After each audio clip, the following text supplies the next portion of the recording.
that the limits for it has topped the BBC's Sound of 2016 list, which celebrates new up-and-coming artists in music. The singer said he was unbelievably, overwhelmingly grateful for the honour. I'm pleased to say he's in the studio now. We'll be talking to him soon. And Carol and Bridge of Spies lead this year's nominations for the has topped the BBC's Sound of 2016 list, which highlights the most exciting new artists in music. Jack Garratt was chosen by more than 100 DJs, journalists, festival bookers, bloggers and critics. Their track record is good. They've previously spotted the likes of Adele and Jessie J. We'll speak to Jack in just a moment. But before we do, let's take a look at some of the artists who have previously taken the crown.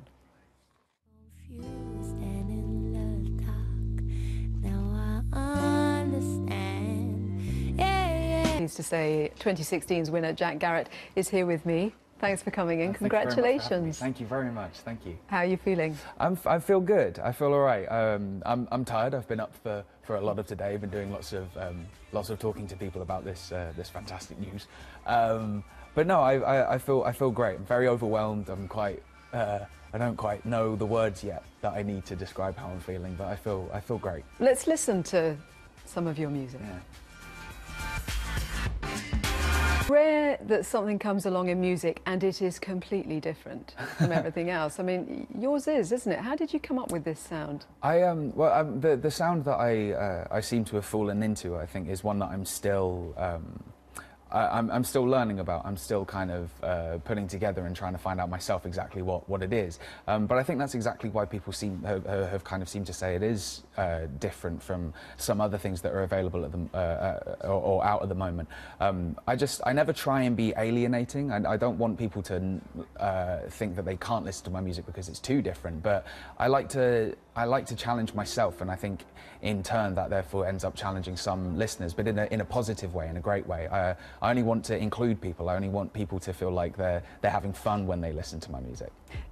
It's kind of melodic at one level, but then it's jarring at another. So it demands your attention, doesn't it? You can't just have it on quietly in the background. No. I've kind of designed it, or at least I write with that in mind. I like the music that I love is the music that kind of demands your attention. Yeah, it kind of drags you away from whatever you're doing. I like kind of giving all of my attention to music because I love music so much, and I like to dissect music and analyze it. And I kind of write music so that other people can do that with mine, but so that they can also just forget about life for a second and kind of have some kind of escapism, so I write melodies for people to sing along to for that exact reason, so that people still have something that they can grab onto, but then there are tiny little flickers of moments in the background that kind of take you from one place and drop you somewhere else. I like those surprises. I like that music is surprising. And beautiful music videos as well. Yeah, it's amazing looking at it on a screen this big. So many, as you're saying there, so many different layers to the music, so many different sounds come in, and you create each of those sounds. Does that make live performing difficult?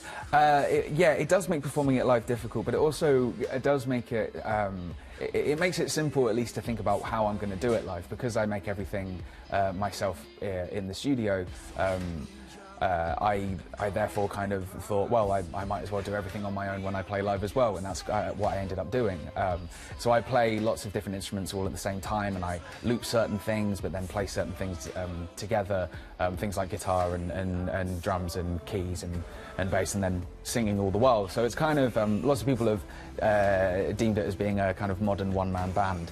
So let's listen up to this a bit then again, and you can maybe talk us through it and tell us what is coming in terms of the instruments that you're playing and what you've done with it.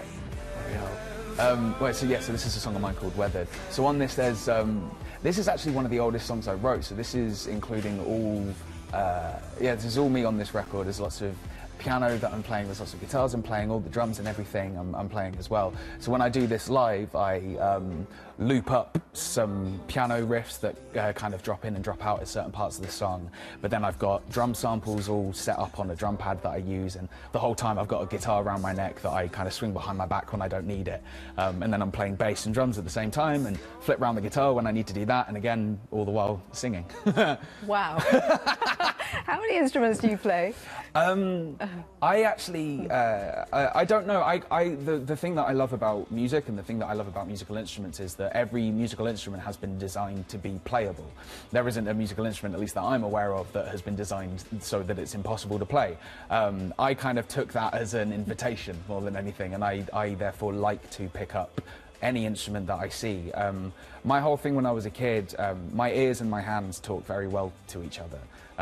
My mind sometimes gets in the middle of that conversation and messes things up. But because of that, I encouraged myself as a kid to just pick up anything that I saw.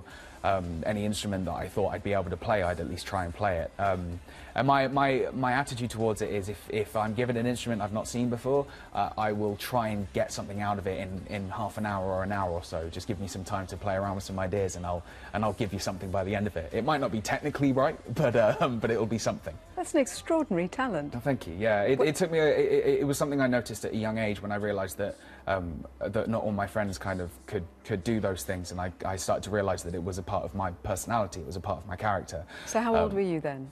Probably about 5 or 6, I think. I remember being at primary school and just realising that not everyone had access to music in the way that I did. I grew up in a very musical household with some incredibly musical parents who encouraged me to try everything under the sun.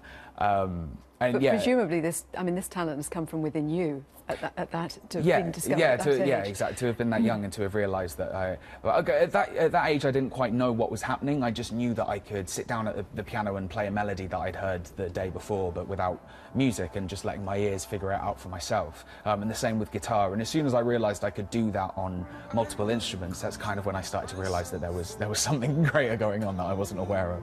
So your music, as a result of getting this prize and various other accolades that you've been picking up along the way, lots of critical acclaim, is going to take you to a much wider audience. How do you feel about that? I feel incredibly excited by it. It's also incredibly intimidating. Like, there's a lot of pressure with all of these accolades, as you mentioned. But my job is not to win awards. My job is to make the best music that I can. I haven't asked for the awards, but they've been given to me, and I'm so grateful for that. I've been given some incredible opportunities, but my job is to work as hard as I can and create music that people enjoy. That's the only thing I want to do, is create music that people enjoy and that I enjoy making. And I hope I can keep doing that for as long as I can. What do you think about the thought of stardom, success on the level of Adele, others who've gone before you with this prize? Every artist, every songwriter has their own way of doing everything. The great thing about art is that you can be uniquely creative, and I think the journey that you take to that level of creativity is the same. It's as unique as you make it for yourself.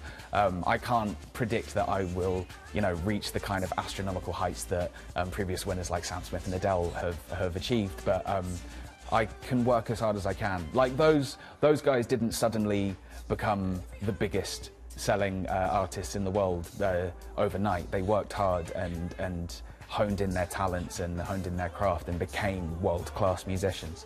I can only hope to follow in those kinds of footsteps. When you talk about music, though, you don't make it sound like work at all. You just love it. Yeah. Is that fair? Well, I'm very fortunate in that my job is the thing that I love to do, and because of that, I don't work a day in my life. I don't like getting up early in the morning as nobody else does. Exactly. But if it means I get to go and talk about music, then I'll put bells on if I have to. Great. It's really great to have you. Thank you so much. Well done, and good luck with everything. Thank you very much, Jack. Thank you. Right, coming up next, we'll